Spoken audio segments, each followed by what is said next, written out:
Un Rosario Crocetta a tutto campo a Palazzo d'Orleani in conferenza stampa a Palermo sulle notizie del momento, ovvero la questione rifiuti e lo strappo con il Movimento 5 Stelle.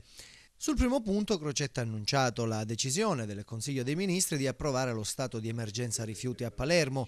La Regione così dovrà nominare un commissario, ma Crocetta dice non sarà il sindaco Orlando. Il governo nazionale ha appena approvato il decreto sulla emergenza per quanto riguarda i rifiuti, limitatamente alle questioni che riguardano le strutture legate ai rifiuti, cioè discariche, impianti, per quanto riguarda tutti gli impianti, per cui su Bellolampo si potrà continuare sulla base di questo a conferire. Noi ci è stata lasciata una situazione quasi napoletana, siccome non vogliamo inoltrarci direttamente, intanto affrontiamo con realismo la questione dei rifiuti immediatamente da terra. Nel frattempo prepareremo un nuovo piano in cui la valorizzazione dei rifiuti i rifiuti dovranno diventare una risorsa, noi dobbiamo tendere all'obiettivo rifiuti zero e soprattutto anche a un aumento incredibile della differenziata. Abbiamo diverse ipotesi di lavoro, su tutte queste ci vogliamo ragionare, ma intanto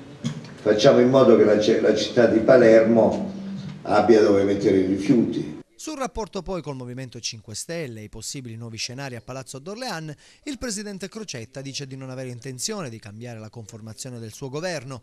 Il Movimento 5 Stelle, dice ancora il presidente, non ha mai fatto parte della maggioranza, perché adesso si parla di rottura. Perché il Movimento 5 Stelle non ha mai detto che faceva parte del governo o della maggioranza governativa. Loro hanno detto sosteniamo i provvedimenti giusti. Ed è esattamente quello che io propongo a tutte le forze politiche. Io propongo al Parlamento di confrontarci sul piano delle idee e sul piano del confronto.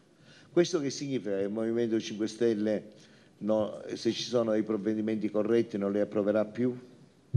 Non riesco a capirla sinceramente la questione. Io penso di no.